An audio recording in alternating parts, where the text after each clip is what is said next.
When life breaks you, sometimes you don't travel to escape, you travel to remember who you are.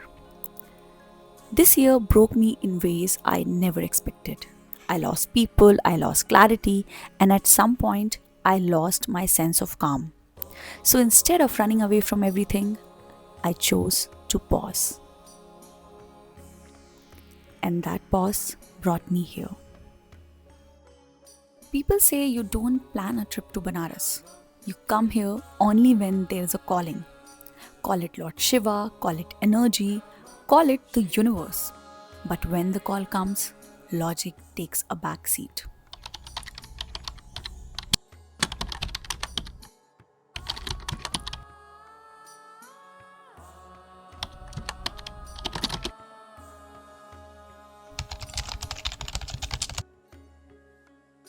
Flights महंगी थी, weather का कुछ भी idea नहीं था, साउथ इंडिया से नॉर्थ इंडिया वो भी विंटर सीजन में, एंड बहुत ज़्यादा प्रॉपर प्लानिंग का भी टाइम नहीं था। सच बोलूँ तो मैंने पैसों के बारे में ज़्यादा सोचा भी नहीं। बस एक चीज़ क्लियर थी कि मुझे यहाँ जाना है और वो भी अभी।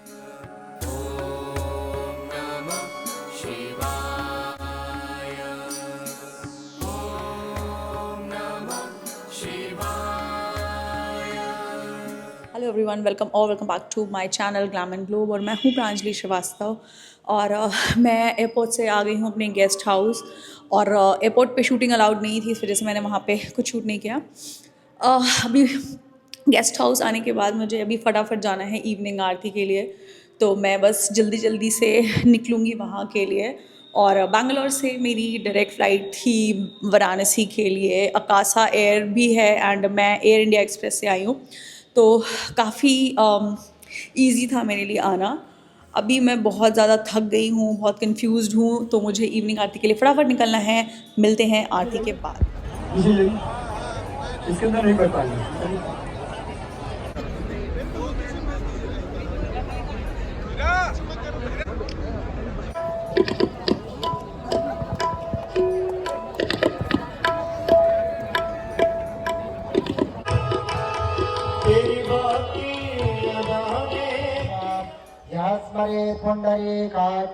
ये है दशाश्वमेध घाट, बनारस का सबसे जिंदा, सबसे एनर्जेटिक घाट। बहुत भीड़ है, बहुत आवाज़ें हैं और बहुत मूवमेंट भी है। फिर भी यहाँ आके अंदर कुछ शांत सा होने लगता है। गंगा आरती के वक्त आप सिर्फ देख नहीं रहे होते, आप उस मोमेंट को महसूस कर रहे होते हो। घंटियाँ बज रही होती हैं, मंत्र हवा में घुल रहे होते हैं और आग एक परफेक्ट रिदम में मूव कर रही होती है। और इतनी सारी आवाज़ों के बीच भी मन धीरे धीरे शांत होने लगता है। मैं यहाँ आंसर्स ढूंढने नहीं आई थी, मैं बस अपने अंदर के थोड़े से नॉइज़ को लेकर के आई थी। और जैसे जैसे आरती आगे बढ़ती गई, वो नॉइज़ भी थोड़ा थोड़ा कम होता गया। ये घाट आपको शांत रहने के लिए फोर्स नहीं करता, ये आपको सिखाता है कि केओस के बीच भी शांति पॉसिबल है। गंगा माँ हर चीज़ को अपने साथ लेकर के जाती हैं, चाहे वो दुआएं हों, ऑफरिंग्स हों, थकान हो या फिर आपके आंसू। ये आरती सिर्फ एक रिचुअल नहीं है, ये एक याद दिलाने वाला मोमेंट है कि हर चीज़ कंट्रोल करना ज़रूरी नहीं, कुछ चीज़ें बस छोड़ देनी चाहिए, बार बार।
सरस्वती माता की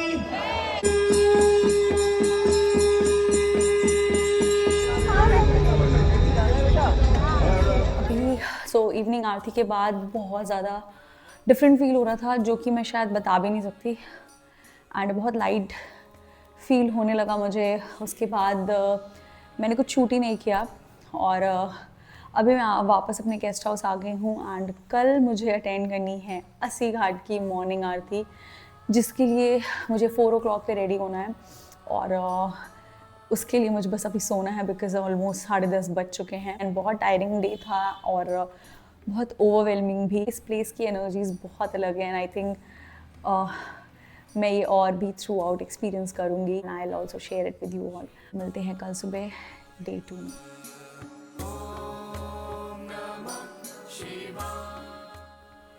बनारस सुबह सुबह बिल्कुल अलग लगता है।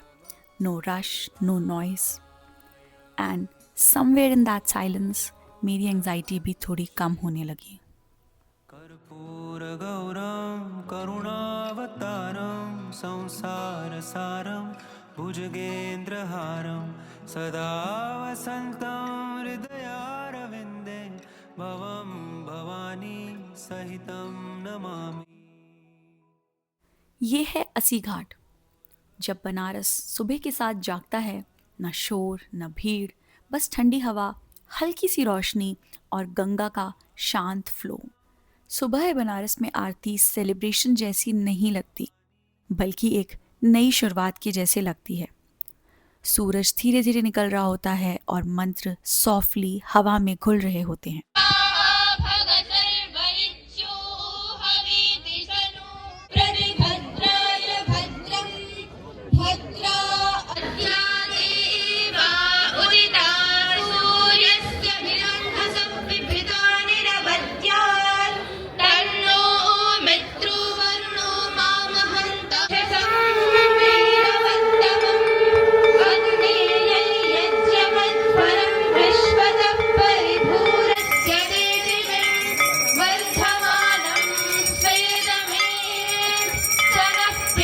सुबह की ये आरती कुछ मांगने के लिए नहीं होती, ये बस शुक्रिया कहने का एक तरीका होता है, जिंदा होने के लिए, एक और दिन के लिए, एक और मौके के लिए।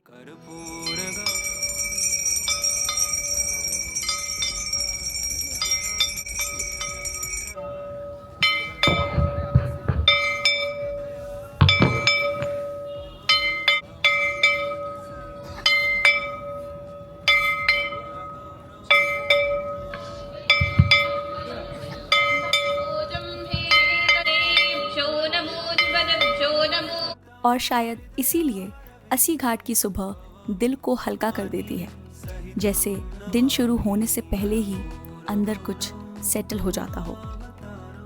संसारसारं भुजगेन्द्रहारं सदा वसन्तं हृदयारविन्दे भवं भवानी। इसके बाद मैं बढ़ गई काल भैरव दर्शन के लिए और मैंने देखी ये लंबी लाइन जो कि काशी विश्वनाथ टेम्पल के लिए थी। बनारस में एक बात बहुत क्लियरली कही जाती है, जब तक काल भैरव मंदिर के दर्शन नहीं होते, काशी पूरी तरह शुरू नहीं होती।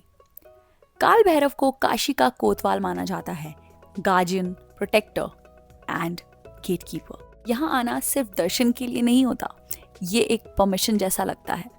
मंदिर के अंदर की एनर्जी थोड़ी इंटेंस होती है, भीड़ होती है, पर फिर भी एक अलग सा ग्राउंडिंग फील होता है, जैसे आपको याद दिलाया जा रहा हो, स्टे रूटेड, स्टे अवेयर। काल भैरव सिर्फ प्रोटेक्शन का सिंबल नहीं है, वो डिसिप्लिन, बाउंड्रीज और रियलिटी का रिमाइंडर भी है।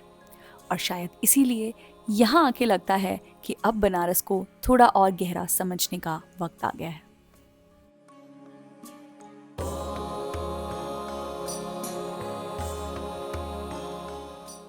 ये है Kashi Vishwanath temple.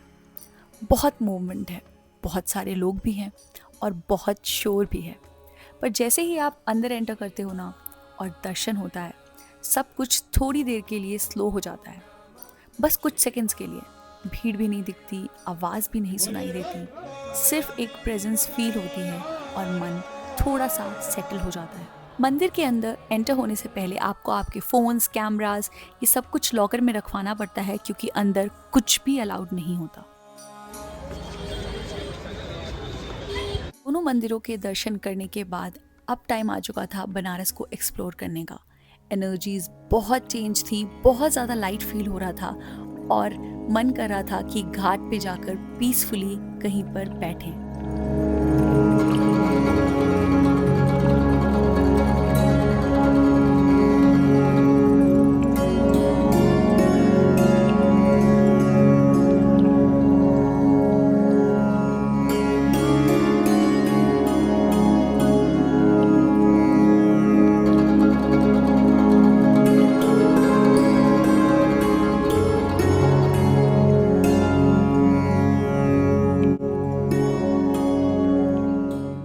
Hello from Banaras. मैं हूँ इस वक्त दशाश्वमेध घाट पर और सुबह के ऑलमोस्ट 10 AM हो गए हैं एंड आज मैंने शुरुआत करी काल भैरव टेम्पल से। काल भैरव को काशी का कोतवाल कहा जाता है और वहीं से आप बनारस के मंदिरों के दर्शन की शुरुआत करते हैं। उसके बाद मैं काशी विश्वनाथ टेम्पल गई और मैंने वहाँ पर दर्शन किए और अभी हम आ गए हैं यहाँ पे दशाश्वमेध घाट पर और यहाँ से करेंगे हम बोटिंग। और दिस इज़ दी घाट जहाँ पे इवनिंग आरती मैंने फर्स्ट डे अटेंड की थी। ये वही घाट है और अभी ये बिल्कुल कुछ अलग ही दिख रहा है। सुबह 4 बजे उठ के मैंने मॉर्निंग आरती अटेंड की अस्सी घाट से और उसके बाद से मैंने दर्शन स्टार्ट किए। काल भैरव का दर्शन किया जिन्हें काशी का कोतवाल कहा जाता है और काशी में आने से पहले हमें परमिशन लेनी होती है उनकी, ऐसा बोला जाता है। तो काल भैरव का दर्शन करने के बाद ही काशी विश्वनाथ का दर्शन किया जाता है। एंड इनफैक्ट ये भी बोला जाता है कि नॉट बोला जाता है एक्चुअली, यहाँ के जितने भी पुलिस स्टेशंस हैं वहाँ पर एक चेयर स्पेसिफिकली रखी जाती है जो कि काल भैरव के लिए है। एंड इतनी ज़्यादा इम्पॉर्टेंस है उनकी बनारस शहर में। और अब हम करने वाले हैं boat ride. Although boat ride के लिए आज वेदर उतना अच्छा नहीं है बिकॉज़ बहुत ज़्यादा आज धुंध है, कोहरा बहुत है। सो लेट्स सी, हम थोड़ी देर वेट कर रही हूँ मैं कि थोड़ी सी धूप निकल आए तो बोट राइड में थोड़ा मज़ा आएगा। अब थोड़ी ठंड भी कम हो रही है, सुबह सुबह तो बहुत ठंड थी। मैंने ये टीका भी लगवाया है, बहुत ही प्यारा लग रहा है ये।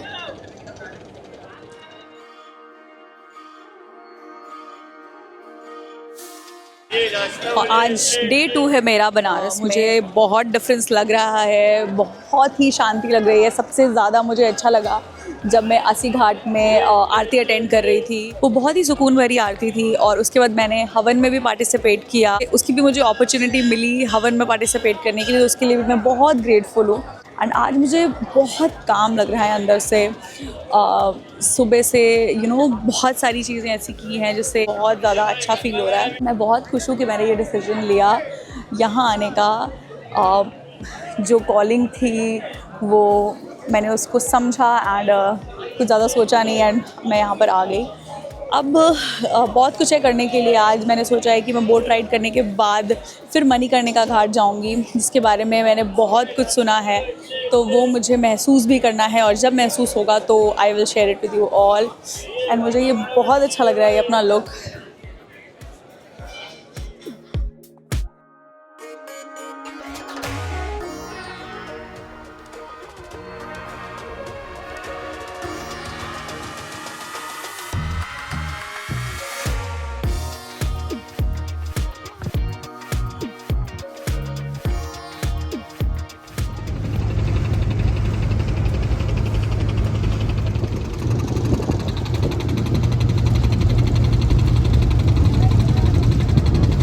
बोट पर बैठकर गंगा रिवर को देखना बिल्कुल अलग एक्सपीरियंस होता है।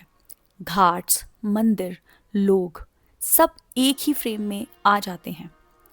यहाँ से बनारस को देखने पर सब कुछ थोड़ा डिस्टेंट लगता है, प्रॉब्लम्स भी, शोर भी और दिन भर की भागदौड़ भी। बोट धीरे धीरे आगे बढ़ती रहती है और साथ ही मन भी थोड़ा स्लो हो जाता है, जैसे आप सिटी के बीच में होकर भी उससे थोड़ा बाहर आ गए हों।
और हम पहुंच चुके हैं नमो घाट, जो कि सबसे नया घाट है और यहाँ पे होती है शाम की आरती भी, जिसे हम शाम में देखेंगे।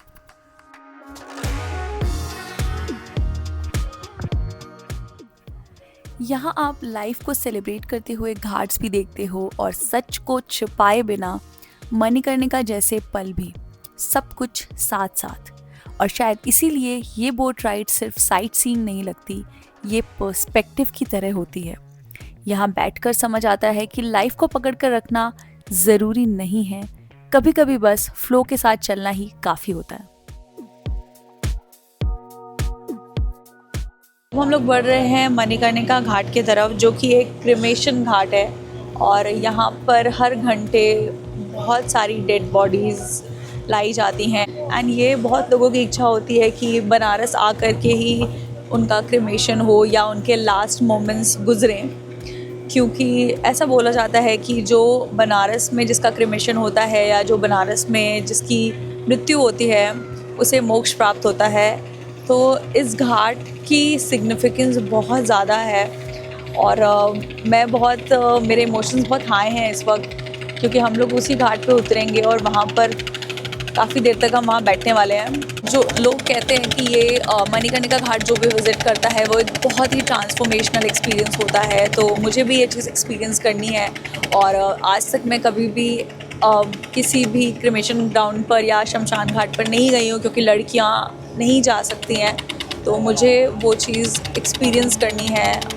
और इसी वजह से मैंने सोचा कि हम वहाँ पर एक स्टॉप लें और वहाँ पर मैं थोड़ी देर तक बैठ के I'll just observe. If you are very emotionally sensitive and if you're planning for something like this, it's advised कि ये नहीं करना चाहिए। बहुत लोगों ने मुझे बोला कि आप मत करो, बट मेरा मन है। Let's see मैं कितनी देर वहाँ बैठ पाती हूँ।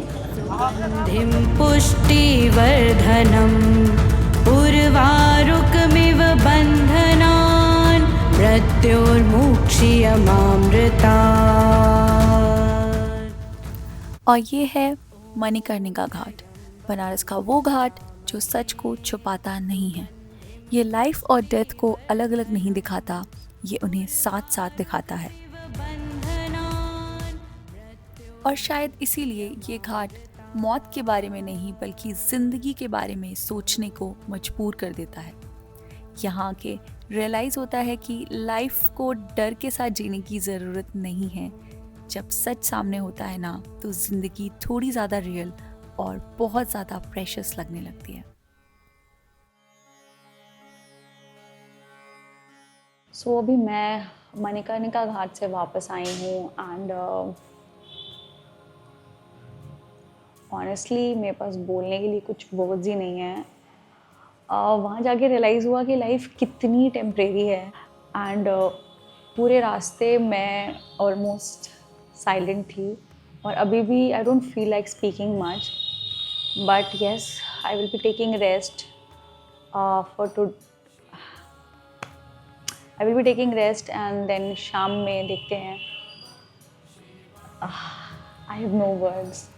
और अभी वो घाट का एक्सपीरियंस इतना ज़्यादा ओवरवेलमिंग था कि मैं वापस अपने गेस्ट हाउस आ गई हूँ एंड देखते हैं। I take rest for some time and then let's see शाम में क्या प्लान करती हूँ।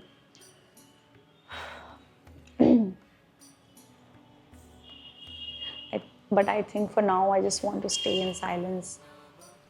और उसके बाद मैंने फिर बहुत देर तक रेस्ट ही किया एंड शाम में मैं आ गई क्रूज़ के लिए। इस क्रूज़ की बुकिंग होती है ऑनलाइन और उसका लिंक मैं डिस्क्रिप्शन में डाल दूँगी। Older than 400 years in Kashi, due to continuously being under attack over 500 years. Between 12 it is also referred to as the Haridwar of Rajasthan. Evening का ये क्रूज़ बनारस को बिल्कुल अलग पर्सपेक्टिव से दिखाता है। गंगा के बीच से जब आप घाट्स को देखते हो ना, तो सारी रोशनी, आरती और मूवमेंट एक फ्रेम में आ जाती है। यहीं से अलग अलग घाट्स की गंगा आरती और भी ज़्यादा पावरफुल लगती है, क्योंकि आप भीड़ का हिस्सा नहीं बल्कि फ्लो का हिस्सा होते हो।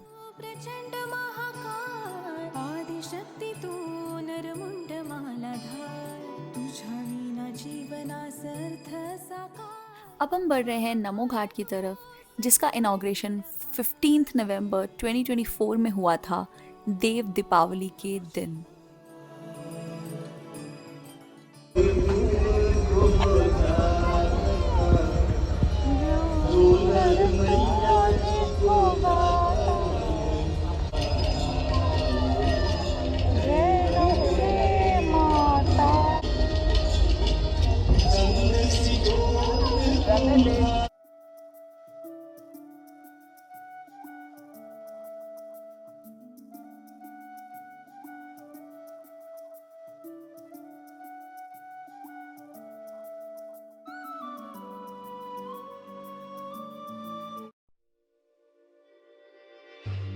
ओके, एक चीज़ तो मैं क्लियरली बोल सकती हूँ कि बनारस में आप कभी भूखे नहीं रह सकते।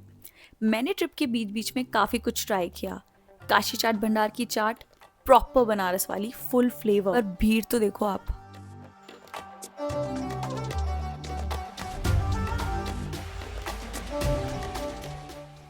और ऑनेस्टली मैंने जितनी कुल्हड़ चाय यहाँ पी है ना, शायद पूरे साल में नहीं पी होगी। सिंपल, गरम और बहुत ज़्यादा कंफर्टिंग। एंड ऑब्वियसली पान तो ट्राई करना ही था। एंड इन अंकल की शॉप बहुत ज़्यादा पुरानी है एंड उन्होंने बहुत अच्छा पान बनाया।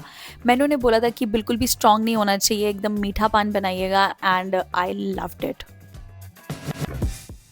यहाँ का ब्रेकफास्ट होता है कचौरी सब्जी, लेकिन मैंने इसे ब्रेकफास्ट, लंच, डिनर तीनों में ही खाया।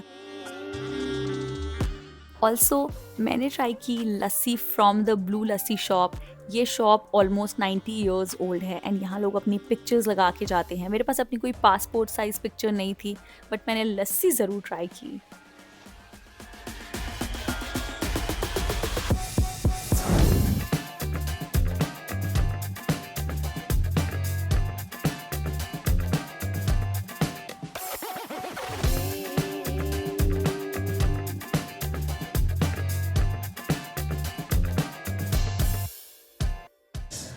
गुड मॉर्निंग फ्रॉम बनारस 3 और अभी मैं कुछ खाने के लिए निकली हूँ। लेट्स सी खाने के लिए क्या क्या चीज़ें मिलती हैं। बहुत ज़्यादा ठंड है इस वक्त, अराउंड 9 to 10 डिग्रीज टेम्परेचर है यहाँ पे और पूरे हाथ में फ्रीज़ हो रहे हैं। अभी मैं जिस चीज़ को खाने के लिए जा रही हूँ वो है मलाइयो, जो मैं पिछले 2 दिन में नहीं खा पाई क्योंकि मुझे एक पर्टिकुलर शॉप से ही खाना था, तो वहीं मैं अभी जा रही हूँ और सिर्फ विंटर्स में ही मिलता है। So this is the perfect time to have malaiyo. And उसके अलावा गर्म केसर या दूध भी यहाँ मिलता है एंड कुल्हड़ की चाय। तो मैंने अभी तक चाय भी नहीं पी है। बिना चाय और बिना ब्रेकफास्ट के मैं निकल तो गई हूँ। अभी वहाँ देखते हैं मलाइयो वाले शॉप के आसपास कुछ तो मिल रहा होगा।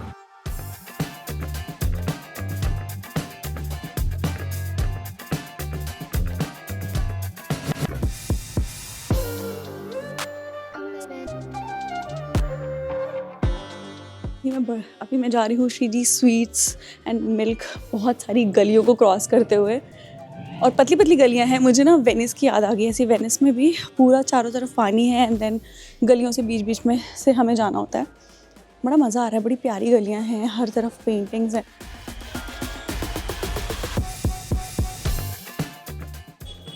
बस मैं पहुँचने वाली हूँ श्रीजी स्वीट्स एंड मिल्क।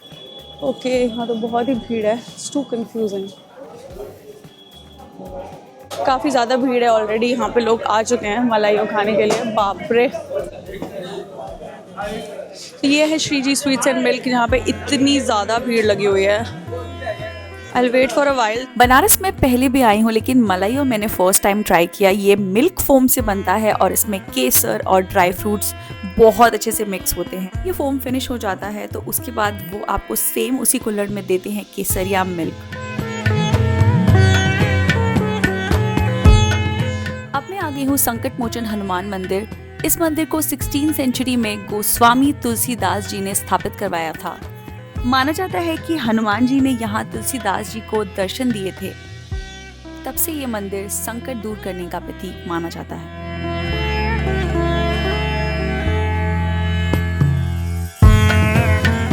इसके बाद मैं आ गई घाट पर थोड़ी देर शांति से बैठने के लिए।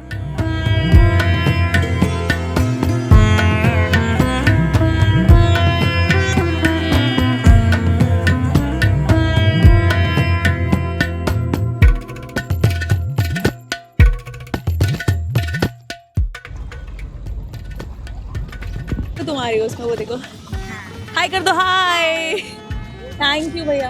कुछ तो बोल दो इसमें, क्या बोलोगी? कुछ अपना नाम बता दो। चलो, लाडो। कौन सी क्लास में हो? पढ़ाई करते हो? हाँ, कौन सी क्लास में हो? 2 क्लास में। 2 क्लास में हो? स्कूल में भी नाम लाडो है? हाँ, आधार कार्ड में लाडो नाम रहेगा तो स्कूल में नहीं नाम रहेगा। घर का अलग है, बाहर का अलग है। घर का मेरा रूमी है और बाहर का प्रांजलि है। तो हमारे घर में हमको अल्फी अल्फी सब कोई बुलाता है, बाहर का नाम है लाडो। खाना नहीं है? मैगी वगैरह खाना है? आपको खाना? तुमको खाना है? आपको खाना? ओके, चीयर्स करें। 1 2 3 यस। चलो अभी खाते हैं। मेरी ज्यादा है यार, तुम खा लो ना ज्यादा।